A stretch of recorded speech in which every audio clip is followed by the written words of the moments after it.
William, thank you very much.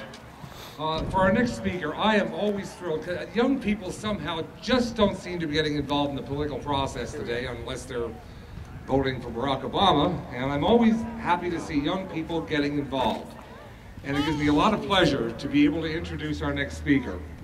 They're from Bloomsburg University's Young Americans for Liberty. Speaker's Nicole, The speaker's Nicole Pagliaro. She's a political science and philosophy major at Bloomsburg, and she and her fellow young Americans here today started the Bloomsburg chapter. Nicole?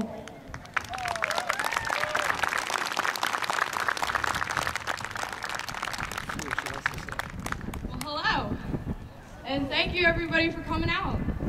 I'm Nicole Pagliaro, and I am the president of the Bloomsburg University's Young Americans for Liberty.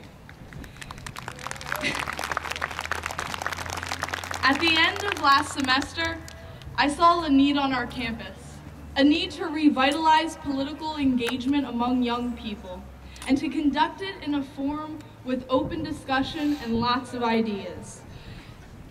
We hold the principles of limited government, economic freedom, and liberty. In February of last year, a few students and myself created the Bloomsburg's chapter of the Young Americans for Liberty. As a new organization, we weren't sure of our turnout or exactly what sort of events we wanted to hold. But when a member of our organization told us about a local tea party here in Bloomsburg, we thought it'd be a good idea to show up.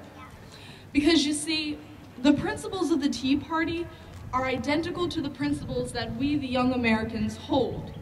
We promote fiscal responsibility, limited government, and above all, freedom for every American. Without it, we would cease to be Americans.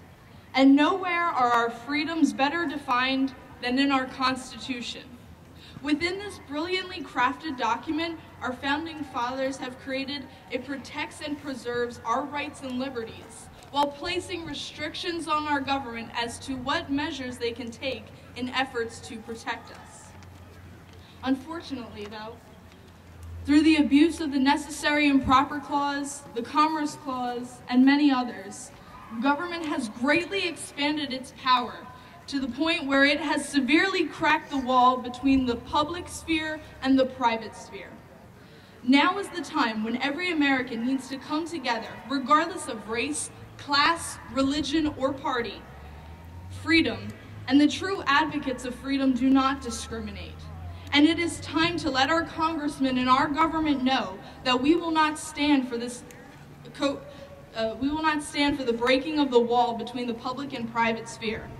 The government that controls our markets and our private lives destroys our freedom, and we will not stand idly by while it does this.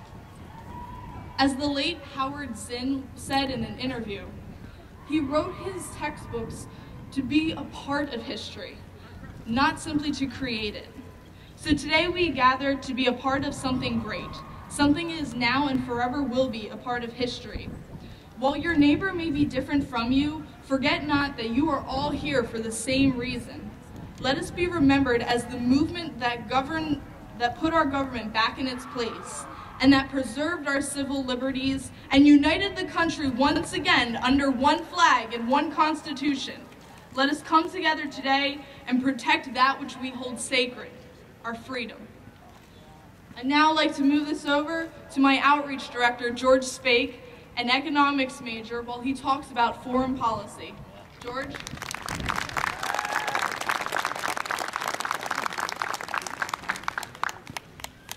I would like to thank Nicole for the introduction. Good afternoon, everyone. I'm George Spake, the Outreach Director for the Young Americans for Liberty, and I'm here to talk about foreign policy.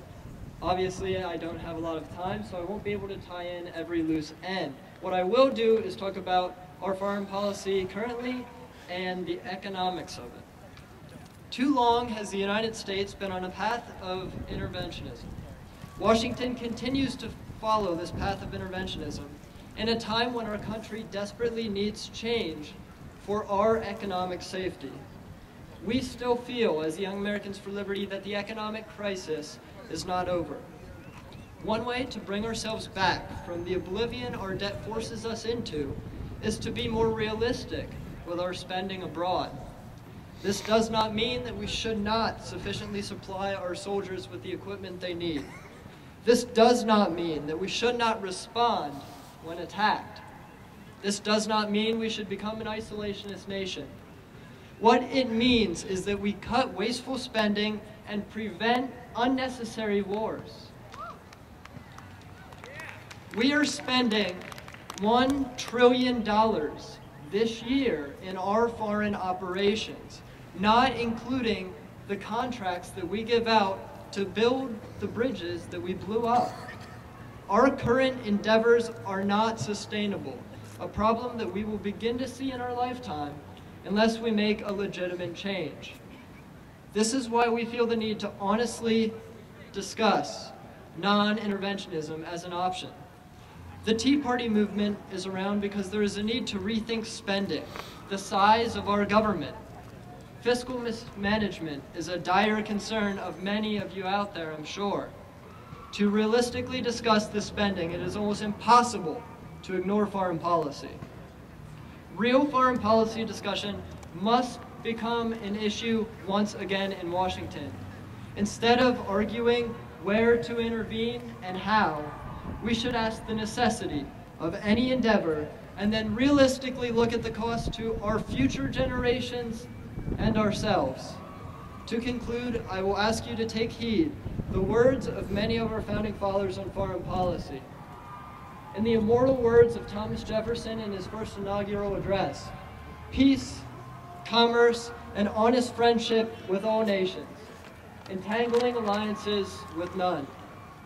With that being said, we hope everyone here has the opportunity to meet members of our group, discuss other important issues, and visit our stand. And remember, fiscal responsibility is the key to prosperity. Thank you.